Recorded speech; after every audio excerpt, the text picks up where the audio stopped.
नमस्कार बच्चों, कैसे हैं आप लोग? आशा करते हैं अच्छे से होंगे और आपकी पढ़ाई लिखाई भी बहुत अच्छे से चल रही होगी।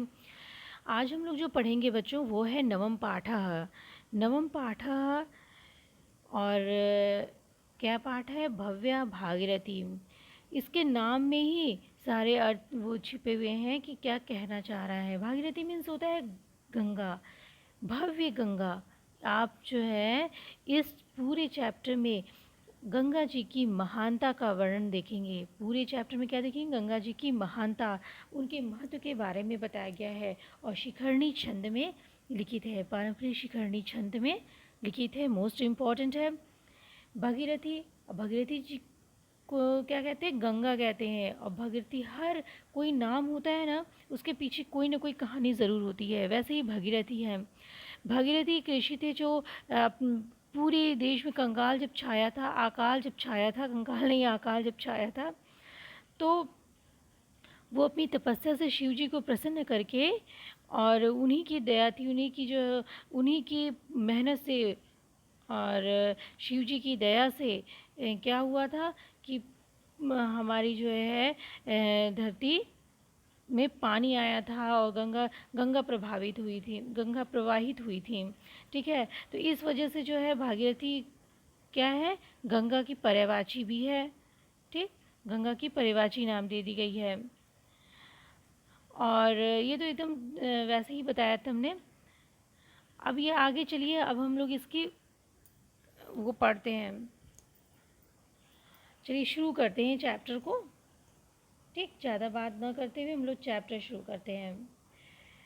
भव्या भागीरथी यानी कि भव्य गंगा, हिमाद्रे सम्भूता विहरसि तदअङ्के हिममये, ततो भूमिं यथा विचरसि सुहासा समतले, पुनांसि त्वमलोकान् प्रवहसि समुद्रं प्रति सदा, अहो दिव्ये गंगे भवतु सुखदं नस्तव जलम।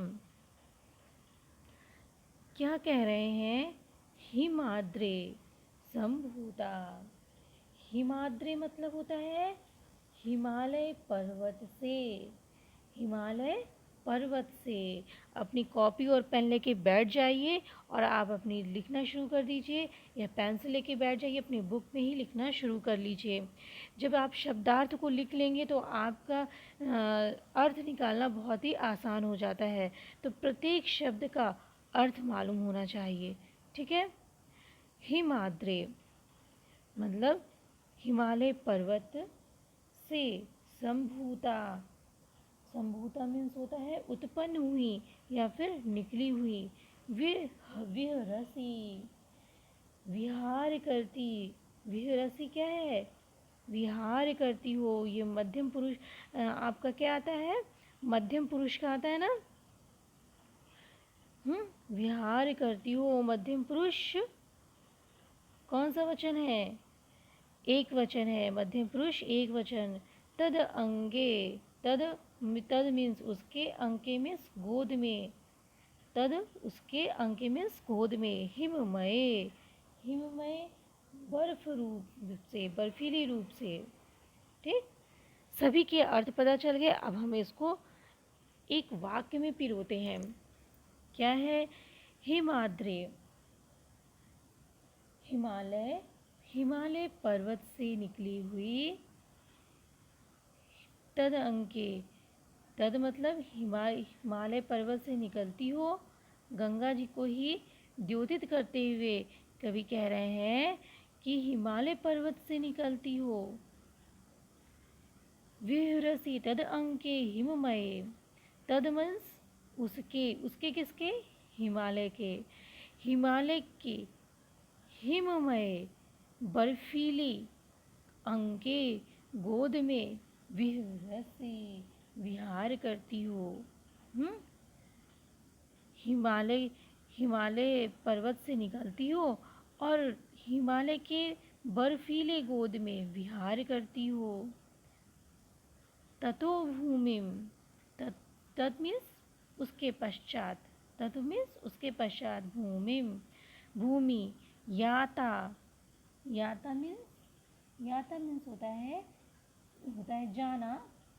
ठीक, या आती हो, मीन्स आती हो। विचरसी, तत् उसके पश्चात भूमि पे जाती नहीं, भूमि पे आती हो। विचरसी सुहासा समतले, विचरसी मतलब विचरण करती हो। त्वम इसमें छुपा हुआ है ना, त्वम, इसी वजह से विचरसी लिखे हैं। ठीक है, सी लगा है आपका, सी प्रत्यय। तो विचरसी सुहासा समतले, सुहासा मीन्स होता है मुस्कुराती हुई, समतले मतलब समतल, समतल में। ठीक है, अब पहाड़ से निकली है, समतल पे आई है। समतल में मुस्कुराती हुई विचरण करती हो।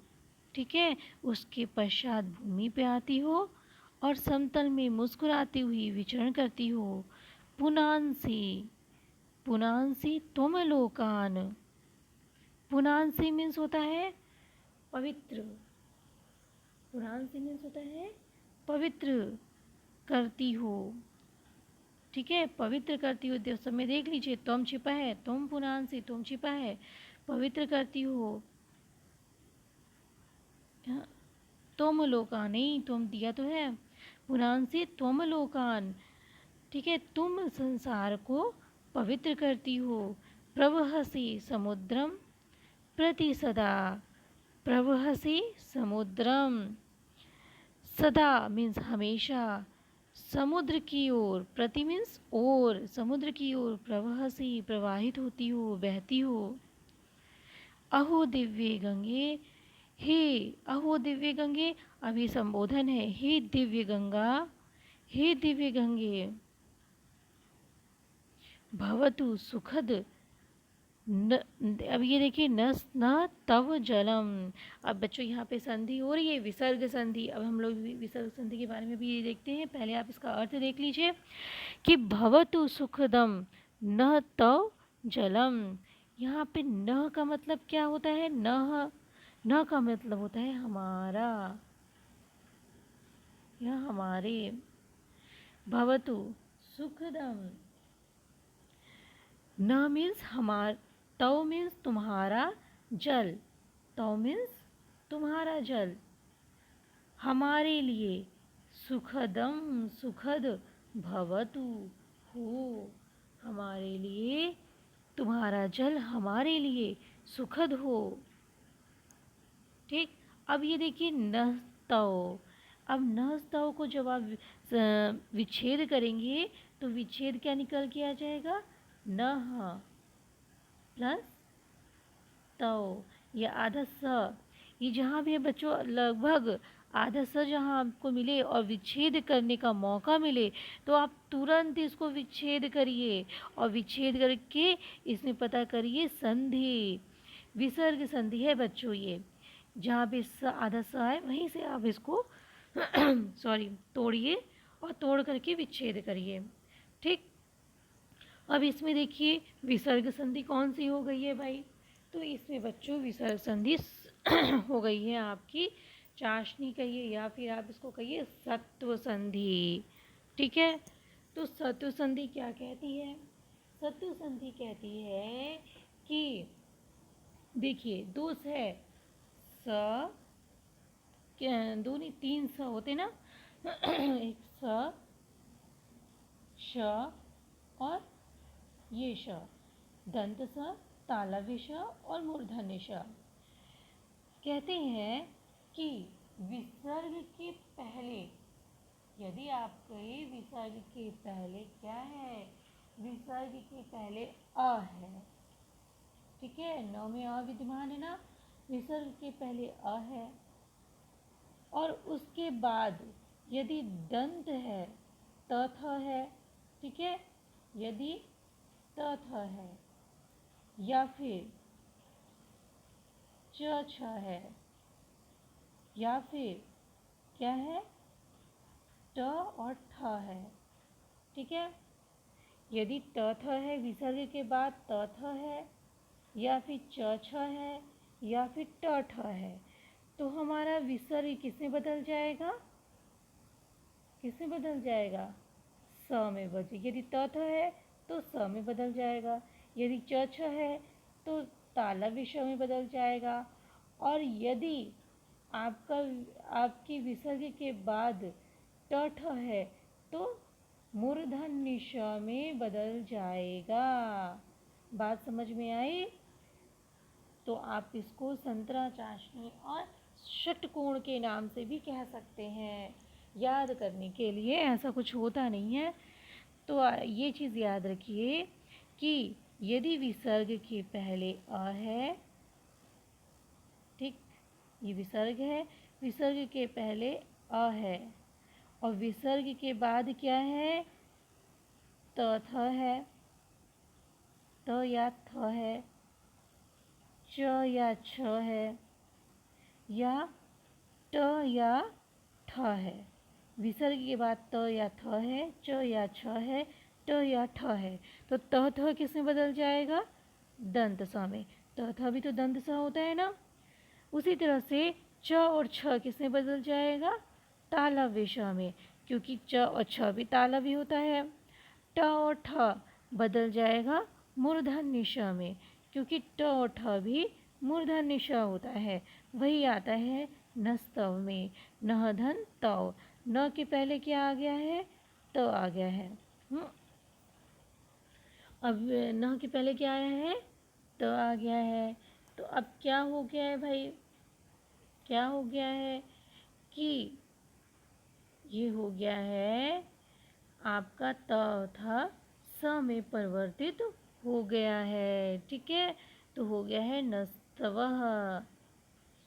अब आपको बात समझ में आ गई होगी। अब ये देखते हैं, भवतु सुखदम नस्तव नस्तव जलम, मतलब तुम्हारा जल हमारे लिए, न मीन्स होता है हमारे लिए। ठीक है, न का मतलब ना नहीं होता है। यदि न नहीं है, सिर्फ इसमें विसर्ग लगा हुआ है न। ठीक है, तो इसका मतलब क्या होता है? इसका मतलब होता है कि हमारे लिए। ठीक है, चलिए आगे बढ़ते हैं। अब बच्चों आप इसको देख भी लीजिए, आप अपनी कॉपी में कैसे करेंगे। तो कॉपी में करने से पहले तो जैसे हम आपको हमेशा बताते हैं ऐसे लिखेंगे, हिमाद्रि संभूता और फिर नस्तव जलम। ठीक, यहाँ पे हिंदी अनुवाद करने से पूर्व यहाँ पे आप लिख दीजिए संदर्भ। ठीक है, संदर्भ ही लिखा करिए, संदर्भ भी लिखना ज़रूरी है। संदर्भ क्या है आपका? कि प्रस्तुत पद या प्रस्तुत पद खंड हमारी पाठ्य पुस्तक संस्कृत प्यूषम के भव्य भागीरथी पाठ से उद्धृत किया गया है और इसमें भागीरथी अर्थात गंगा जी के महत्व के बारे में बताया गया है। ये आपका क्या हो जाएगा? संदर्भ हो जाएगा। फिर उसके बाद आप इसका हिंदी अनुवाद लिखिए, या तो आप लिखिए इसका अर्थ, जो आपके क्वेश्चन पेपर में, जो आपके एग्ज़ाम में आएगा। ठीक है, यदि ये कहता है कि अर्थ लिखने के लिए, तो आप क्या करेंगे? इसका यहाँ पे लिखेंगे अर्थ। ठीक है, तो क्या है? हे गंगा माता, तुम हिमालय से उत्पन्न हुई हो, हिमालय की गोद में विचरण करती हो, तब पृथ्वी पर आती हो और समतल में ये सन्न होकर नहीं है, मुस्कुराते हुए ना। और समतल में क्या है आपका? समतल में आपका है मुस्कुराते हुए। सुहासा समतले, यानी कि मुस्कुराते हुए, हंसते हुए। इसको आप कट कर दीजिए। हंसते हुए विचरण करती हो, फिर समुद्र की ओर निरंतर बहती हुई सभी को। और फिर क्या है? निरंतर समुद्र की ओर बहती हो। ये कट कर दीजिए, ये फालतू फालतू लिख दिया है। निरंतर बहती हो।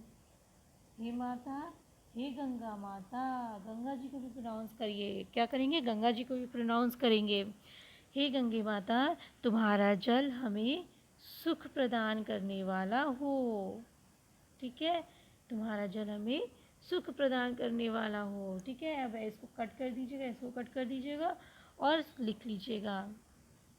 चलिए न जाने किम पुण्यम फलितम अधुना नो भगवती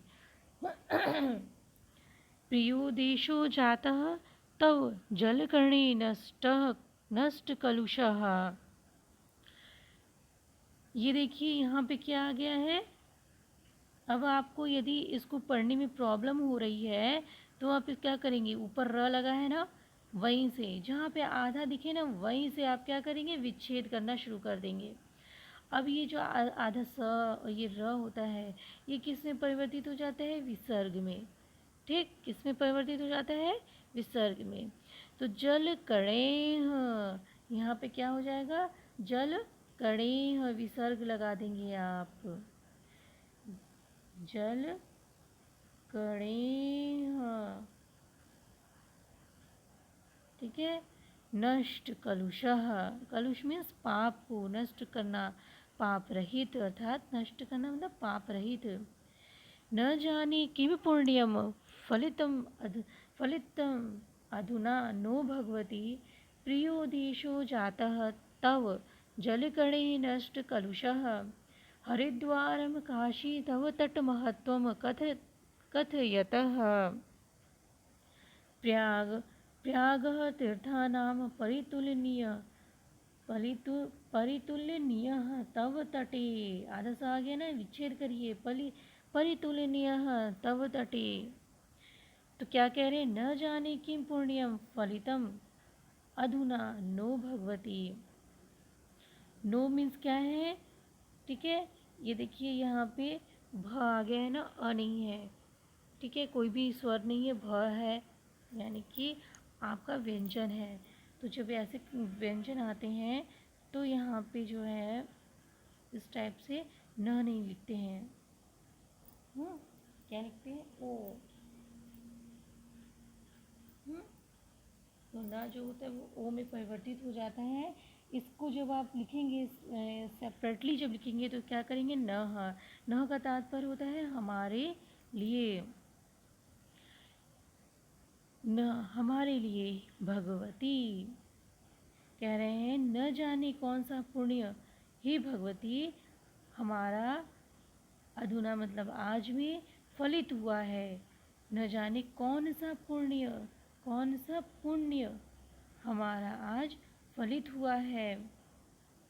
प्रियो देशो जाता तव जलकणे नष्टः कलुषः। तव जल मीन्स तुम्हारा जल, तुम्हारे जल कण, नष्ट कलुषः पाप रहित जाता हो गया है। प्रिय देश, प्रिय देश मतलब कि प्रिय देश, जो हमारा प्रिय देश है वो तुम्हारे जल कण से पाप रहित हो गया है। हरिद्वारम काशी तव तट महत्वम कथयतः। हरिद्वार काशी तव तुम्हारे तट के महत्व को कथयतः कहता है। प्रयागः तीर्थानां पति। अब यहाँ पे देखिए र आया ना, पति। यहाँ पे क्या आ गया है बच्चों, र। जैसे कि हमने आपको बताया ना, जब आपको विच्छेद करने की बारी आए तो र आधा स ऊपर जो उड़ंतु लगता है, ये देखिए वहीं पे आपको विच्छेद करना है और उसको बदल देना है विसर्ग में। पति अतुलनीय, पति अतुलनीय। यहाँ पे कौन सी संधि हुई है, ऋतु संधि हुई है। ठीक है, यहाँ पे कौन सी संधि हो गई है बच्चों, ऋतु संधि हो गई है। ऋतु संधि क्या कहती है, अब यहीं पे आप समझ लीजिए थोड़ा सा कि ऋतु संधि कहती क्या है। ऋतु संधि ये कहती है कि यदि विसर्ग का र में परिवर्तन होना है तो क्या होना चाहिए कि ये आपका विसर्ग है, ठीक है, और विसर्ग से भिन्न, विसर्ग से पहले आ नहीं हो, आ से या आ से कोई भिन्न स्वर हो। ठीक है, आ से कोई भिन्न स्वर। ठीक है, ये विसर्ग है और विसर्ग से पहले अ या आ ना हो, उसे कोई भिन्न स्वर हो, ई हो, ऊ हो, कुछ भी हो, उससे कोई भिन्न स्वर हो, ठीक है। और विसर्ग के बाद कोई भी स्वर हो, विसर्ग के बाद आपका कोई भी स्वर हो,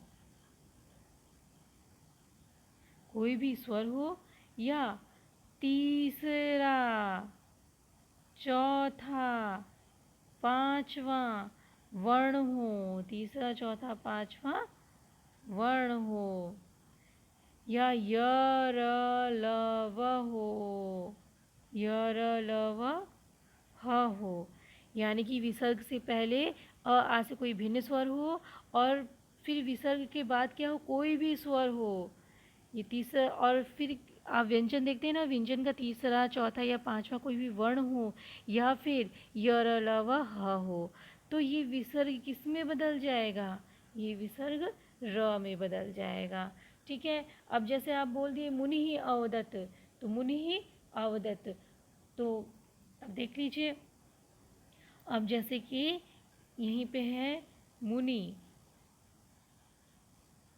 ठीक है, हम बोलते हैं ना मुनि ही प्लस अवदत्त, मुनि प्लस अवदत्त है। अब यहाँ देखिए ये विसर्ग है, विसर्ग के पहले कौन सी मात्रा है, ई की मात्रा है, कौन सी मात्रा है, ई की मात्रा है। और विसर्ग के बाद क्या है, स्वर है, अ आया है, कोई भी स्वर बोला है ना, अ आया है, तो अब ये विसर्ग किस में बदल जाएगा, र में बदल जाएगा। तो क्या करेंगे हम, मुनि,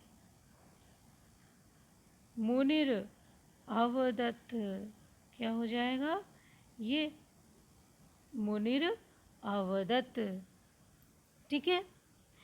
ये आपको ध्यान में रखना है। वही चीज़ यहाँ पे आई है पतिर, यहीं पे क्या आया है, पतिर तुलनीय तव तटे, पति मतलब पति श्रेष्ठ, श्रेष्ठ में गिनती गिनते हैं ना, यानी कि राजा से मतलब है यहाँ पे, ठीक है। अतुलनीय, अतुलनीय तव तटे, तुम्हारा तट, अतुलनीय तीर्थानाम, तीर्थों में अतुलनीय राजा, प्रयाग, प्रयाग तव तटे, तुम्हारे तट पे है, मतलब अतुलनीय, अतुलनीय तीर्थों में अतुलनीय राजा प्रयाग तुम्हारे, तव मीन्स तुम्हारे तट पर है। अब यहाँ पे आपको दो संधि हो रही है, एक तो हमने सत्तु संधि आपको बताई, ये देखिए यहाँ पे एक तो सत्तु संधि हो रही है और यहाँ पे आपको ऋतु संधि हो रही है। अभी हमने स्वत्तु संधि बताई थी ना, यहाँ पे आप विच्छेद करेंगे तो सत्तु आ जाएगी, तुलनीय तव तटे, और यहाँ पे पति ही अतुलनीय, ठीक है। यहाँ से आप हो रहा पति ही अतुलनीय तव तटे, इस तरह से आप इसका विच्छेद करेंगे, ठीक है। तीर्थों में अतुलनीय राजा प्रयाग तुम्हारे तट पर है, ठीक है बच्चों। अब मेरे ख्याल से ये तो आपको समझ में आ ही रहा होगा और समझ में आ चुका होगा। देख लीजिए इसका आप ही एग्ज़ाम में कैसे करेंगे, तो ऐसे ही लिखेंगे, एक न जाने, फिर लास्ट वाला वर्ड तटे, हे भगवती गंगा, हम नहीं जानते कि हमारा कौन सा पुण्य फलीभूत हुआ है, न जाने कौन सा पुण्य, हम नहीं जानते हमारा कौन सा पुण्य फलीभूत हुआ है कि हमारा प्रिय देश तुम्हारे पवित्र जलकणों से पवित्र हो गया है, यानी कि हमारे जलकणों से पवित्र हो गया है, मतलब हमारे पाप रहित हो गया है, हमारे देश को, प्रिय देश को क्या कर दिया है, पाप रहित कर दिया है, ठीक है।